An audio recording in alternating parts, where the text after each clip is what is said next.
You've accepted a contract to sell your home, but the deal's not done. These are the 8 critical steps that homeowners need to take in Texas in order to make sure they've gone from contract signed all the way to the closing table and get the paycheck. Do not risk losing your home sale or the deal falling through due to these 8 steps. My name's Aaron White. We help people get all the way to the closing table, so let's dive into today's topic.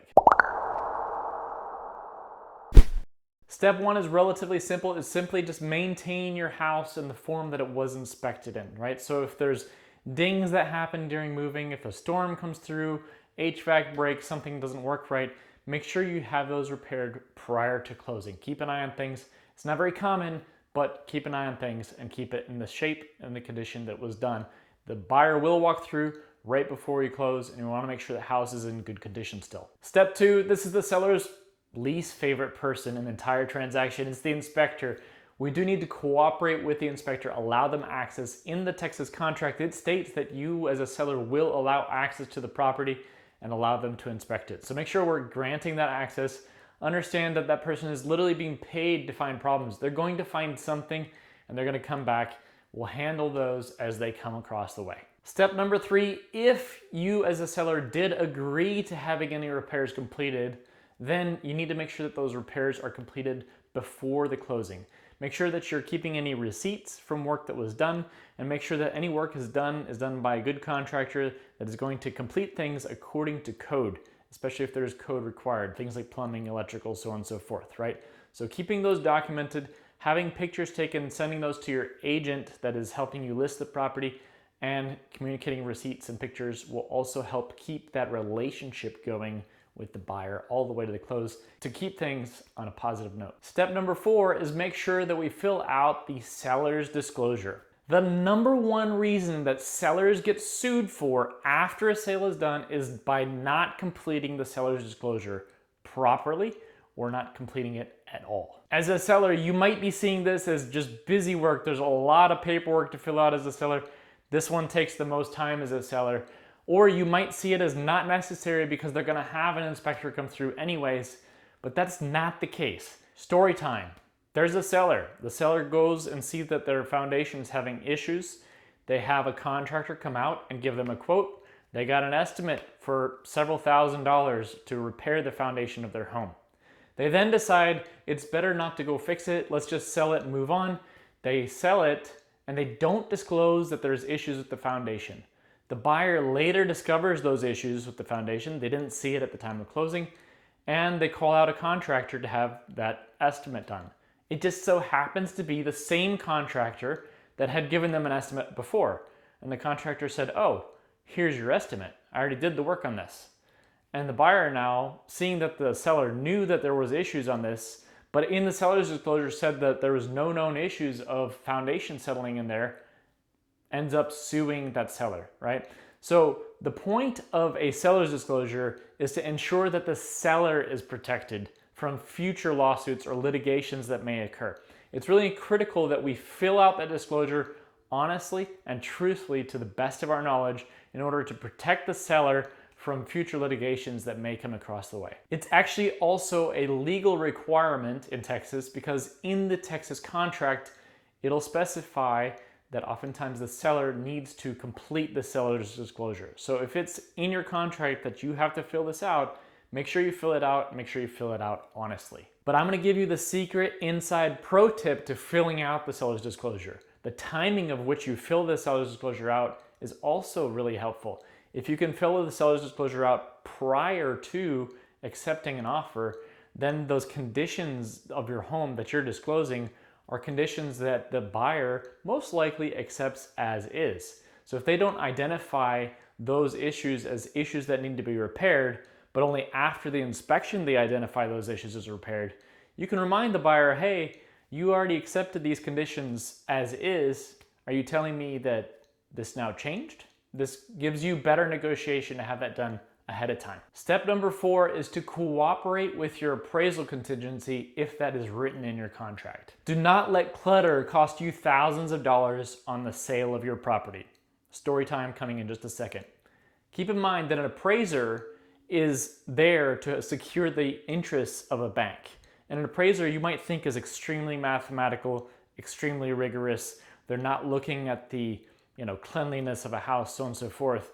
And you're right, to a degree. They have a very formulaic way of getting to a value of a property. One of the inputs to the value of the property is the condition in which the property is in. So picture this scenario. Appraiser walks in the front house. The owners have been out for 2 weeks traveling, and they had a dog sitting there, and someone was pet sitting, but not very well. The dog made a mess. They are still out. The dog's running around. There's a mess all over the floor. There's bubble wrap and paper for packing rolled out all over the floor. The alarms for the smoke detectors are chirping, and the rooms are dimly lit because some of the light bulbs have burnt out, right? So you showed your house extremely well. You kept it clean. You got the right offer. It's on the higher end of the market value. But now this experience of the appraiser walking in, seeing clutter all over the place, feeling maybe like the floors aren't in the best condition, the house is not in the best condition, it's going to leave an impression on that person. And the impression is that the condition of the house is not good, right? It's not necessarily the case. So make sure that when you're looking at this, and of course this is an extreme example, right? But when you're looking at this, it's a very realistic example of what sellers face as you make plans to move, as you make plans to pack.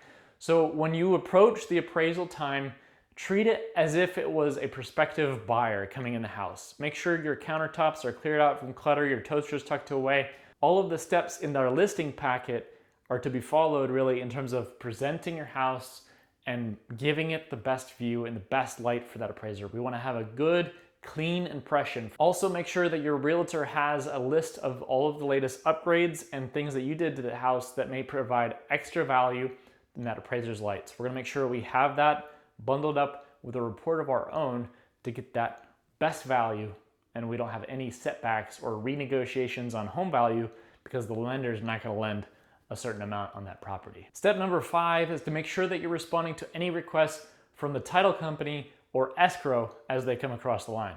Keep in mind, the title company you can think of as Switzerland. Their job is to make sure that the seller gets paid, they get the money as assigned in the contract, and then B, that clear title is given to the buyer so that everything's on the up and up and everyone wins in this transaction. So here's what your title company will ask you for. First, they'll send you a document simply asking for seller information, where's your mailing address after you move, how you want to get paid, cashier's check or wire, basic details like this.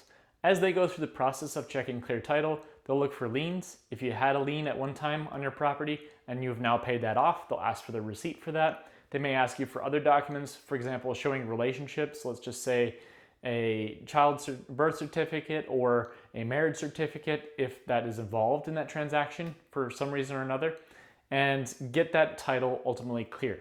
Other things they'll ask you for, especially here in Houston or the greater Katy area, there's a lot of homeowners associations or HOAs.